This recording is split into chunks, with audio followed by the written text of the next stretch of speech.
Hi, this is Matthew Robert Payne, and this is the the parable of the talents that we're going to cover here. It's hoped that this will really encourage you and also be a clear warning to people. This parable is one of 54 parables of Jesus, and within a couple of weeks, I'll have those 54 parables on a playlist on my Amazon homepage. You can look at the playlist. This is parable number 41 that I've been doing. Um, I'm the author of 57 books under the name Matthew Robert Payne on Amazon. I'm the author of 850 articles that are found on eZine Articles, EZINE articles.com, and I'm the creator of over 2,500 videos. I consider myself a teacher of the Word of God, and I'm also called to be a prophet. I encourage you to watch this video and to watch some others. We're just going to share screens now. We're going to go through it.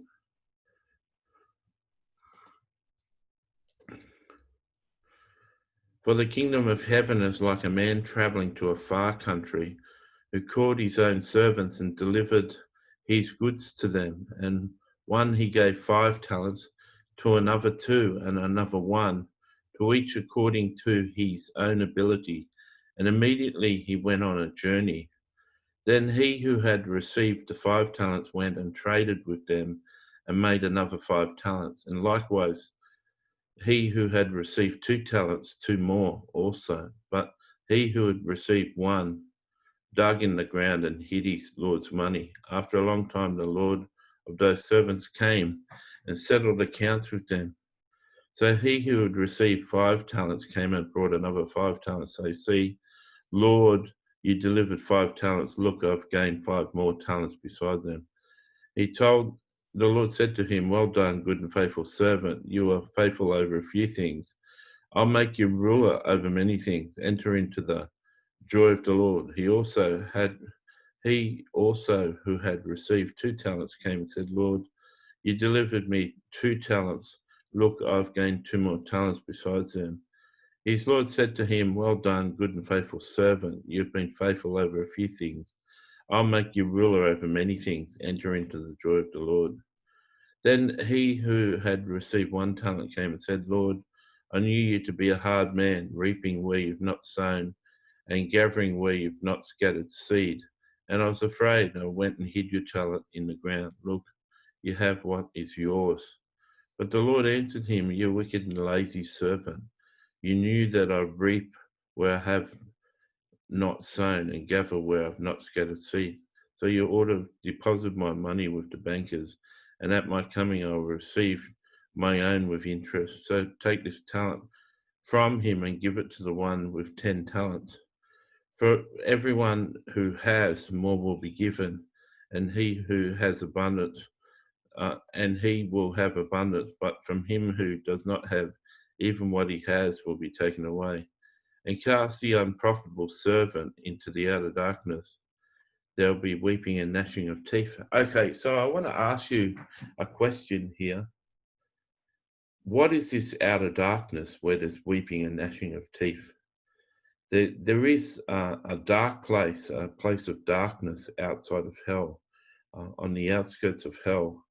And it's a very scary place. I've been there twice in visions, and it would be a very terrible place to spend eternity. And there's a whole lot of people screaming and swearing and blaspheming the Lord's name. And they all know you're there. And if you complain and don't think you're worthy to be there, they'll get on your case and swear at you.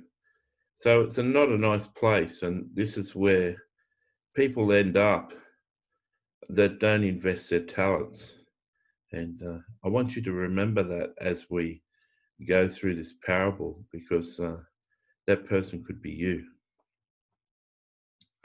For the kingdom of heaven is like a man traveling to a far country. That's what Jesus did, who called his own servants and delivered goods to them. To one he gave 5 talents, to another 2, another 1, to each according to his own ability, and he immediately went on a journey. You notice here they were given talents, each according to their own ability.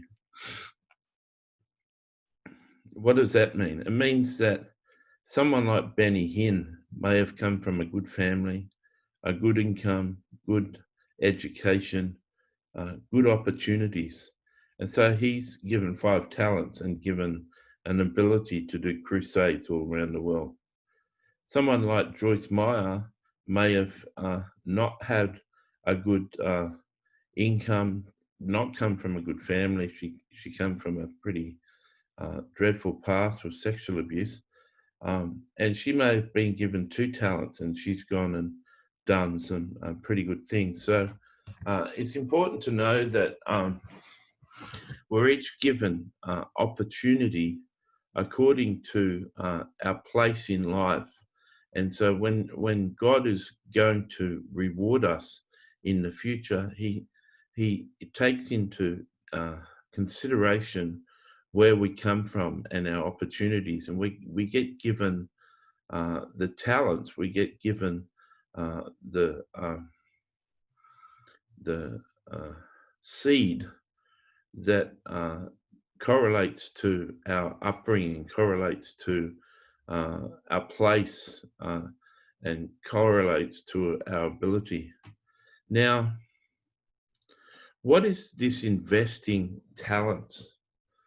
Many people would think that investing talents is doing a job and getting 10% in tithing. Well, I can tell you that 95% of the Christian church doesn't tithe 10%. Only 5% of people give 10% of their income. 95% of the church fail in that area. So they're definitely not investing their talents. But I want to give you some insight in this parable. If it's 222, I like to point out the time when it's a good number. I want to give you some insight. If you're a baker, rather than working 40 hours a week and getting $800 a week and giving $80 to a church, you would be better off baking for 5 hours a week and giving that baking to a couple of homeless hostels. You'd be better spending $80 of your money on bread and flour and butter and ingredients for bread, and using your $80 to bake thousands of dollars worth of bread and supply a couple of homeless hostels with your bread. That would be using your talents, and especially if the housing hostels, homeless hostels, are Christian based and Christian run, and the people being looked after are being witnessed to and ministered to by Christian staff. That would be a huge investment. You could do a whole lot better with your $80 tithing, rather than giving it to the church, to be investing your talents and making a difference. So let's look at another example. If you're an accountant and you work for a company and they hire your services out at $400 an hour and maybe pay you $80 an hour, you'd be better off instead of getting $1,600 a week and tithing $160. You'd be better off doing 2 hours work a week for a Christian ministry and giving them $800 worth of worth. Instead of tithing 160, you could give a ministry $800 worth of worth. And or you could even be doing the books at your church 1 hour a week, and that's like the church saving $400 a week. Your $160 pales in insignificance compared to $400. So if you're an accountant, you could work with Christian ministries and donate your time. at the rate, you're not worth $80 an hour to the church. You're worth $400 an hour because you're a really experienced accountant.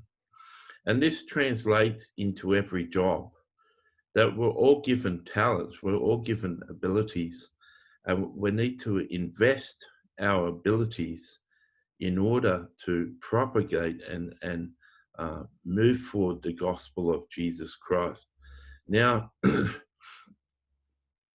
the person with 5 talents got a return. He invested his talents and he got a return. A person with 2 talents invested their talents and they got a return. The person with 1 talent didn't do anything. And that's essentially, if you're one of the 95% of people and you're not tithing, you're hiding your talent.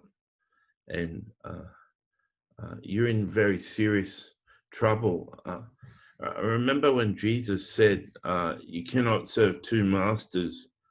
Either you'll love one and you'll despise the other one, or you'll despise one and love the other. And then he identified it. He said, you cannot serve God and mammon. And mammon is best explained as money and possessions. You can't serve possessions. And yet, when you're not tithing, when you're not giving 10% of your income, you're serving mammon. You're saying, I place more value on my money than I do on God. Jesus said, why do you call me Lord, Lord, and do not do what I say? Jesus said to give and to share. In Timothy, it says, if you want to store up a good treasure for yourself, you should be willing to share and be generous with your money. It says in Timothy, command those who are rich to be rich in good works and willing to share. So we're called to give. We're called to supply seed. We're called to invest our talents. And if you're not doing that, and I can tell you that the least that you can do is actually tithe. Like, you'd be better investing your talents, like I said, using your skill and using that skill in a way to finance or better equip a Christian ministry. But if you're not tithing, if you're not giving 10% of your income, you're burying your talent. If you're not putting your skill to use, bringing people closer to the Lord or saving the lost, you're burying your talent. And I would say 95% of Christians are in this position. I would say most Christians think the Christian life is going to church and singing songs and feeling the presence of the Lord and going to Wednesday night Bible study, and that's pretty much their Christian life. They sort of do a botched job of witnessing. They try and convert their friends, but they don't realize that the friends think they're a hypocrite. They buy the same clothes. They've got the same Nike t-shirts. They've got the same Nike shoes. They've got all the best brands and TVs and iPhones. They're really no different to the non-Christian, except they go to church on Sunday. The non-Christian says, what's the point? The Christian gossips in the lunchroom. The Christian's got a bad attitude towards their work. The Christian doesn't like their boss. They're exactly the same in nearly every area, and yet they say they're saved and they're going to heaven. The average non-Christian says, I don't want to be a hypocrite like that. So we've got to find a way to propagate the gospel. We've got to find a way to increase the kingdom with the thing that we do for work. And if you're not doing that, if you're not actually doing that, you're not investing your talent. And this parable says you'll end up in the outer darkness. So I think it's time if you're watching this parable, I think it's time for you to repent. I think it's time for you to seriously consider um, what you're doing. And I've mentioned 3 books: Influencing Your Wealth for Christ, Do We Do What Jesus Did, and 13 Tips to Becoming the Light of Christ. Those 3 books will set you on the right path and right sort of living. And I recommend you get those books, you read those books, and you apply those books in your life. Um, if you liked this video, press like. If you didn't like it, press thumbs down. If you want to encourage me, please comment. If you want to join my channel, please go ahead and do that. May the God of glory and love and grace put his grace upon you and turn your whole life around so that you can invest your talents. God bless.